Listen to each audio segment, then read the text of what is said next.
Hi friends, మీకు ఈ video నచ్చితే లైక్ చేయండి, సబ్స్క్రైబ్ చేయండి. జోష్న వాళ్ళకి రాని జోష్న దగ్గరికి వచ్చి నాకు చాలా కోపం వచ్చేస్తుంది. ఒక చీపురు కట్టను పట్టుకొని ఆ దీపాన్ని తొట్టిగాంగి అయితే చిత కొట్టాలని ఉంది, అంత కోపం వస్తుంది అని చెప్పేసి అంటుంది. ఆ మాటలు వినగానే అక్కడున్న జోష్న అయితే ఇప్పుడు ఏం చెయ్యగలం గ్రాని, అంతా జరిగిపోయింది కదా, అంతా జరిగిపోయిన తర్వాత ఇప్పుడు ఏం చేస్తావు చెప్పు అని చెప్పేసి అంటుంది.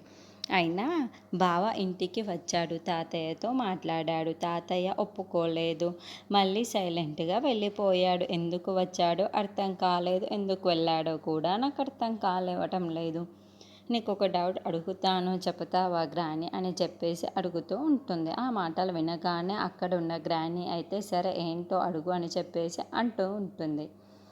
ఇంతలో అక్కడున్న జోష్న అయితే బావ ముందు కలవడానికి ముందు అవుట్ హౌస్కి అయితే వెళ్ళాడు కదా, ఆ దీపతో ఏం మాట్లాడి ఉంటాడు ఈ విషయం బావ ముందు కలవడానికి అవుట్ హౌస్కి వెళ్ళి వచ్చాడు కదా, ఆ దీపతో ఏం మాట్లాడి ఉంటాడు, ఈ విషయం మీద మాట్లాడి ఉంటాడా అని చెప్పేసి అడుగుతూ ఉంటుంది. ఆ మాటలు వినగానే అక్కడున్న వాళ్ళ గ్రాని అయితే మాట్లాడే ఉంటాడు, ముందు తన దగ్గర మాట్లాడేసి లోపలికి వచ్చాడు కదా అని చెప్పేసి అంటూ ఉంటుంది.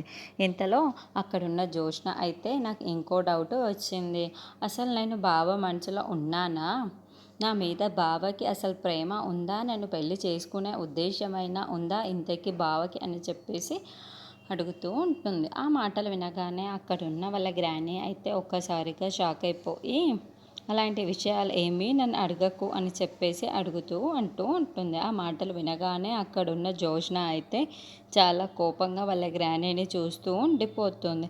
అవును నిజమే, బావకి నా మీద అసలు ప్రేమ ఉందా, నన్ను పెళ్లి చేసుకునే ఉద్దేశం ఉందా లేదా చెప్పు గ్రానీ చెప్పు అని చెప్పేసి అంటూ ఉంటుంది. ఆ మాటలు వినగానే అక్కడ ఉన్న వాళ్ళ గ్రానీ అయితే ఏమీ మాట్లాడకుండా సైలెంట్గా అయితే ఉండిపోతూ ఉంటుంది. అది చూసిన జోష్న అయితే చాలా కోపంగా వాళ్ళ గ్రానీని చూస్తూ ఉండిపోతుంది.